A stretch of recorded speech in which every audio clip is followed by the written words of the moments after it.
ଗୋଟିଏ ଜଙ୍ଗଲରେ ବିଭିନ୍ନ ପଶୁପକ୍ଷୀଙ୍କ ସାଙ୍ଗରେ ଗୋଟିଏ ପେଚା ରହୁଥିଲା। ସେ ଦିନସାରା ଶୋଇ ରହେ, ରାତିରେ ଜାଗେ। ଗୋଟିଏ କୋଇଲି ତାକୁ ଦିନରେ ଡାକିଲା, ପେଚା ଭାଇ, ଏବେ ତ ଉଠିଯାଅ, ସାରା ଜଙ୍ଗଲ ଜାଗିଛି, ଆଉ ତମେ ଶୋଇଛ। ପେଚା କୋଇଲିକୁ କିଛି ଉତ୍ତର ଦେଲା ନାହିଁ, ଆଉ ସେମିତି ଶୋଇ ରହିଲା। ଅଜୀ ପକ୍ଷୀ ତମେ, ମୁଁ ତୁମକୁ ନିଦରୁ ଉଠଉଛି, ଆଉ ତମେ ଶୋଇ ରହିଛ। ଆରେ କୋଇଲି, ମୁଁ ରାତି ସାରା ଜାଗି ରହୁଛି ଜଙ୍ଗଲର ରକ୍ଷା ପାଇଁ, ଆଉ ଦିନରେ ଶୋଇଥାଏ। ତମେ କ'ଣ ଚାହୁଁଛ ମୁଁ ରାତିଦିନ ଜାଗି ରହିଥାଏ? କୋଇଲି କହିଲା।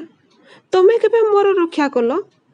ହଁ, ମୋର ନିଦକୁ ଖରାପ କରିବା ପାଇଁ ଆବାଜ କରିଥାଅ, ରାତିସାରା ଜଙ୍ଗଲରେ ଚକର କାଟିଥାଅ। ଏବେ ଯାଅ, ଏଠାରୁ ଯାଅ, ମୋତେ ଶୋଇବାକୁ ଦିଅ। କୋଇଲି କହିଲା, ମୋତେ ଯିବାକୁ କହୁଛ? ଜାଣିଥାଅ, ସୁବର୍ଣ୍ଣ ସୁଯୋଗ ହାତଛଡ଼ା କରୁଛ। ସୁବର୍ଣ୍ଣ ସୁଯୋଗ? ପେଚା କହିଲା। ଆରେ ଖୋଲିକି କୁହ, ମୁଁ ତୁମକୁ ଏ ଜଙ୍ଗଲର ବଡ଼ ରୋଷେଇଆ ଶୁତୁରମୁର୍ଗ ତରଫରୁ ନିମନ୍ତ୍ରଣ ଦେବାକୁ ଆସିଥିଲି।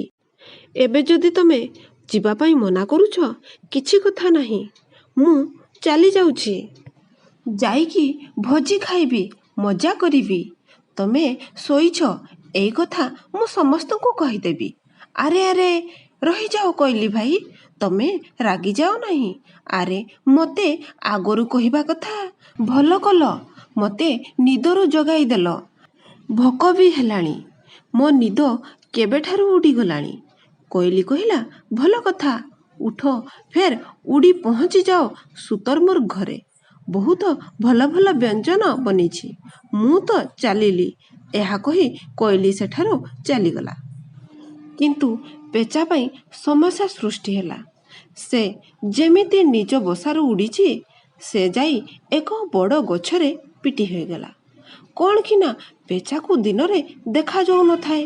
ପେଚା କହିଲା, ଆରେ ମୁଁ ତ ଭୋଜି ଖାଇବାକୁ ଯାଉଥିଲି, ଏ ଗଛ ମଝିରେ କୋଉଠୁ ଆସିଲା?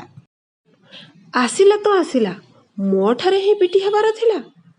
ପେଚା ସେଠାରୁ ଉଠି ଫେର ଉଡ଼ି ଉଡ଼ି ପୁଣି ଏକ ପାହାଡ଼ରେ ପିଟି ହୋଇଗଲା। ଆରେ ଏ ପାହାଡ଼ ଏତେ ବଡ଼ ହୋଇଗଲାଣି, କିନ୍ତୁ ଏକ ପଇସାର ଅକଲ ନାହିଁ। ଏତେ ଭଲ କାମ କରିବାକୁ ଯାଉଛି, ଆଉ ଏ ମୋ ଠାରେ ହିଁ ପିଟି ହେଇଯାଉଛି। କେହି ତ ଏହାକୁ ବୁଝାଅ, ମୋ ରାସ୍ତାରୁ ହଟାଅ। ଏତିକି ବେଳେ ଏକ କୁଆ ସେଠାରେ ଆସି ପହଞ୍ଚିଲା। ଆଉ କହିଲା, ଆରେ ଉଲ୍ଲୁ ଭାଇ, ଏତିକି ବୁଝିପାରୁନ? ରାସ୍ତାରେ ପାହାଡ଼ ନୁହଁ, ତମେ ଆସିଗଲ। ସେ ତ ନିଜ ଜାଗାରେ ଠିଆ ହୋଇଛି, ତମେ ଅକଲ କି ଦୁଶ୍ମନ। ଆରେ ଭାଇ, 2 ଥର ପିଟି ହୋଇଗଲିଣି।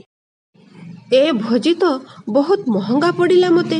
ଶୁତୁରମୁର୍ଗ ଘର କେଉଁଠି କହିଦିଅ, ଯଦି ସମ୍ଭବତଃ ମୋତେ ସେଠାକୁ ପହଞ୍ଚାଇ ଦିଅ। ତୁମେ ଏହି ଦିଗରେ କେଉଁଠାକୁ ଯାଉଛ? ଆଗକୁ ଯାଇ କ'ଣ ନଦୀର ପାଣି ପିଇବ? ମୁଁ ତ ଭୋଜି ଖାଇ ଆସୁଛି, ନିଜ ଘରକୁ ଯାଉଛି। ମୋତେ ଆଉ ଫେରିକି ଯିବାର ନାହିଁ, ତୁମ ସହ ଉଲ୍ଲୁ ବନିବାର ନାହିଁ। ତମେ ଗୋଟିଏ କାମ କର, ପୂର୍ବ ଦିଗକୁ ସିଧା ଚାଲିଯାଅ, ଯାଇକି ଭୋଜିରେ ମନ ଭରି ଖାଇ ଆସ। କୁଆ କହିବା ପରେ ପେଚା ପୂର୍ବ ଦିଗକୁ ଗଲା। ସେ ବହୁ ସମୟ ଧରି ଉଡ଼ିଲା, ଆଉ ଉଡ଼ି ଉଡ଼ି ତଳେ କିଛି ଶବ୍ଦ ଶୁଣିଲା। ସେ ଶୀଘ୍ର ତଳକୁ ଖସିଲା, ଆଉ ଏକ ନଦୀ ପାଣିରେ ପଡ଼ିଗଲା। ଏକ କଇଁଛ ପାଣିରୁ ବାହାରି ପେଚାର ଅବସ୍ଥା ଦେଖିଲା। ପଚାରିଲା, ଆରେ ପେଚା ଭାଇ, ଏ କ'ଣ ଗଜବ କଥା, ପକ୍ଷୀ ହୋଇ ନଦୀରେ ଡୁବକି ଲଗାଉଛ? ପେଚା କହିଲା, ଭାଇ, ମୁଁ ଭୋଜି ଏଠାରେ ହେଉଛି ଭାବି ଭୋଜି ଖାଇବାକୁ ଏଠାକୁ ଆସିଥିଲି। ଏକ କୁଆ ମୋତେ ଏହି ରାସ୍ତା ବତାଇଲା।